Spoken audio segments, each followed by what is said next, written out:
ರಾಕ್ಷಸ ಇದು ಸುಹಾನ್ ಪ್ರಸಾದ್ ಅವರು ಡೈರೆಕ್ಟ್ ಮಾಡಿ ವಿಜಯ ರಾಘವೇಂದ್ರ ಮತ್ತು ಮಯೂರಿ ಅವರು ಲೀಡ್ ರೋಲ್ನಲ್ಲಿ ಕಾಣಿಸ್ಕೊಂಡಿರುವಂಥ ಕನ್ನಡ ವೆಬ್ ಸೀರೀಸ್. ಈ ಸೀರೀಸ್ನಲ್ಲಿ ಟೋಟಲ್ 7 ಎಪಿಸೋಡ್ಸ್ ಇದ್ದಾವೆ and every episode approximately 20 minutes duration. ಈ ಸೀರೀಸ್ನ ಜಾನ್ರಾ ಬಂದು ಮರ್ಡರ್ ಮಿಸ್ಟ್ರಿ ಕ್ರೈಮ್ ಡ್ರಾಮಾ. ಇನ್ನು ಇದರ ಸ್ಟೋರಿ ವಿಚಾರಕ್ಕೆ ಬಂದರೆ, ನದಿ ದಂಡೆಯಲ್ಲಿ ಒಂದು ಶವ ಸಿಕ್ಕಿದೆ ಆ್ಯಂಡ್ ಅದೇ ದಿನ ಆ ಶವದ ತಲೆಬುರುಡೆ ಯಾರೋ ಕದ್ದಿದ್ದಾರೆ ಅಥವಾ ಮಾಯವಾಗಿದೆ.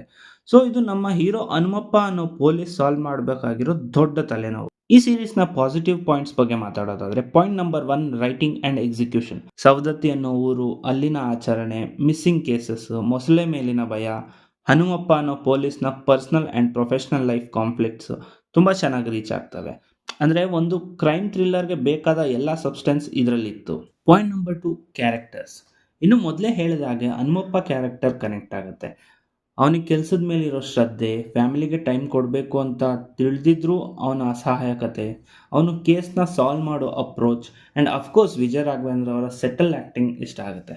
ಹಾಗೆ ಕಾಸ್ಟಿಂಗ್ ಕೂಡ ಉತ್ತರ ಕರ್ನಾಟಕ ಕಲಾವಿದರನ್ನೇ ಚೂಸ್ ಮಾಡಿರೋದ್ರಿಂದ ಸೀರೀಸ್ ಅಥೆಂಟಿಸಿಟಿನ ಹೆಚ್ಚು ಮಾಡಿದೆ. The antagonist treatment. ಸಾಮಾನ್ಯವಾಗಿ ಕ್ರೈಮ್ ಥ್ರಿಲ್ಲರ್ಸಲ್ಲಿ ವಿಲನ್ಸ್ ತುಂಬ ವೈಲೆಂಟ್, ಬ್ರೂಟಲ್ ಅಥವಾ ರೂತ್ಲೆಸ್ ಆಗಿರ್ತಾರೆ. ಬಟ್ ಈ ಸೀರೀಸ್ನ ವಿಲನ್ ಟ್ರೀಟ್ಮೆಂಟ್ ತುಂಬ ಸೆಟಲ್ ಆಗಿ ಕಾಮ್ ಆಗಿರ್ತಾನೆ, ಈವನ್ ಆಫ್ಟರ್ ರಿವೀಲಿಂಗ್ ಹಿಮ್. ಈ ಟ್ರೀಟ್ಮೆಂಟ್ ತುಂಬ ಹೊಸದಾಗಿತ್ತು ಆ್ಯಂಡ್ ಯೂನಿಕ್ ರೂಟ್ ತೊಗೊಂಡಿದ್ದಾರೆ ಅಂತ ಇಷ್ಟ ಆಯಿತು. ಇನ್ನು ನೆಗೆಟಿವ್ಸ್ ಕಡೆಗೆ ಬಂದರೆ, ಪಾಯಿಂಟ್ ನಂಬರ್ 1, ಜಸ್ಟಿಫಿಕೇಶನ್. ಈ ಮರ್ಡರ್ ಮಿಸ್ಟ್ರಿ ಸ್ಟೋರಿಗಳಲ್ಲಿ ಆ ಕಿಲ್ಲರ್ ಏನಕ್ಕೆ ಈ ಥರ ಎಲ್ಲ ಮಾಡ್ತಾ ಇದ್ದಾನೆ, ಯಾವ ಇವೆಂಟ್ ಅವನ್ನ ಈ ರೀತಿ ಬದಲು ಮಾಡಿದೆ ಅನ್ನೋದು ತುಂಬ ಮುಖ್ಯ ಆಗುತ್ತೆ. ಇನ್ಫ್ಯಾಕ್ಟ್ ಈ ಜಾನ್ರಾದು ಸೆಲ್ಲಿಂಗ್ ಪಾಯಿಂಟ್ ಕೂಡ ಅದೇ ಆಗಿರುತ್ತೆ. ಸಾಮಾನ್ಯವಾಗಿ ಕ್ರೈಮ್ ಥ್ರಿಲ್ಲರ್ ಸಕ್ಸಸ್ ಆಗಬೇಕು ಅಂದರೆ ಕಿಲ್ಲರ್ನ ಎಷ್ಟು ಇಂಟೆಲಿಜೆಂಟ್ ಆಗಿ ಡಿಕೋಡ್ ಮಾಡಿ ಸಾಲ್ವ್ ಮಾಡೋದು ಒಂದು ಕಡೆ ಆದರೆ, ಆ ಕಿಲ್ಲರ್ ಏನಕ್ಕೆ ಹೀಗಿದ್ದಾನೆ, ಅವನ ಮೋಟಿವ್ ಏನು ಅನ್ನೋ ಜಸ್ಟಿಫಿಕೇಶನ್ ಕೂಡ ತುಂಬ ಮುಖ್ಯ ಆಗುತ್ತೆ. ಈ ವಿಷಯದಲ್ಲಿ ಎಲ್ಲೋ ಸ್ವಲ್ಪ ಎಡವಿದ್ದಾರೆ ಅಂತ ಅನ್ನಿಸ್ತು. ಇವನ್ ವಿಲನ್ ಕನ್ಫೆಸ್ ಮಾಡಬೇಕಾದ್ರೆ ಅರೆ ಇಷ್ಟೇನಾ ಅಂತ ಫೀಲ್ ಆಗಿದ್ದು ಉಂಟು. Point number 2, episodes. ನನ್ನ ಪ್ರಕಾರ ಅಟ್ಲೀಸ್ಟ್ ಒಂದು ಎಪಿಸೋಡ್ನ ಕಡಿಮೆ ಮಾಡ್ಬೋದಿತ್ತು. ಬಿಕಾಸ್ ವಿಲನ್ ಸಿಕ್ಕಿದ ಮೇಲೆ ಅವನು ಯಾಕೆ ಮಾಡಿದ್ದಾನೆ, ಹೇಗೆ ಮಾಡಿದ್ದಾನೆ ಅನ್ನೋದಷ್ಟೇ ಉಳಿದಿರತ್ತೆ. ಸೊ ಆ ಪಾಯಿಂಟ್ಸ್ನ ನೀವು ಎಷ್ಟು ಇಂಟ್ರೆಸ್ಟಿಂಗ್ ಆಗಿ ಹೇಳ್ತೀರೋ ಅಷ್ಟು ಚೆನ್ನಾಗಿ ರೀಚ್ ಆಗುತ್ತೆ, ಅಷ್ಟೇ ಕಿಕ್ ಕೊಡುತ್ತೆ. ಬಟ್ ಈ ವಿಷಯದಲ್ಲಿ ಎಲ್ಲೋ ಸ್ವಲ್ಪ ಡ್ರ್ಯಾಗ್ ಮಾಡಿದ್ರು ಅನಿಸ್ತು.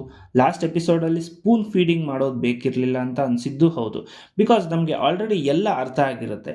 ಸೊ ನೀವು ಎಷ್ಟು ಬೇಗ ಕ್ಲೋಸರ್ ಕೊಡ್ತೀರೋ ಅಷ್ಟು ಒಳ್ಳೆಯದು, ಅಷ್ಟೇ ಇಂಟ್ರೆಸ್ಟಿಂಗ್ ಆಗಿ ರೀಚ್ ಆಗುತ್ತೆ ನಮ್ಮ ಆಡಿಯನ್ಸ್ಗೆ. Point number 3, the adaptation. ಇನ್ನು ನನ್ನ ಸರ್ಪ್ರೈಸ್ ಮಾಡಿರೋ ವಿಷಯ ಅಂದರೆ, ಈ ಸೀರೀಸ್ ಒಂದು ತಮಿಳು ಭಾಷೆಯ ವಿಲಂಗು ವೆಬ್ ಸೀರೀಸ್ನ ಅಡಾಪ್ಷನ್ ಅಂತ.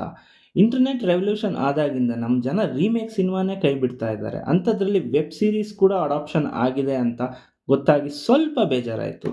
ಕನ್ನಡದಲ್ಲಿ ವೆಬ್ ಸೀರೀಸ್ ಮೊದಲೇ ಕಡಿಮೆ, so new and native web series ಬರಲಿ ಅನ್ನೋದೇ ನಮ್ಮೆಲ್ಲರ ಆಶಯ.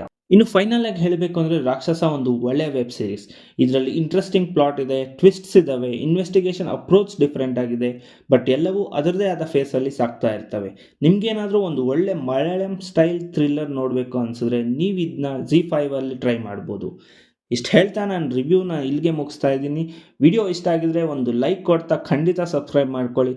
ಸಿಗೋಣ ಮತ್ತೆ, ಆ್ಯಂಡ್ ಥ್ಯಾಂಕ್ಸ್ ಫಾರ್ ವಾಚಿಂಗ್ ಚಲನ ವಿಚಿತ್ರ.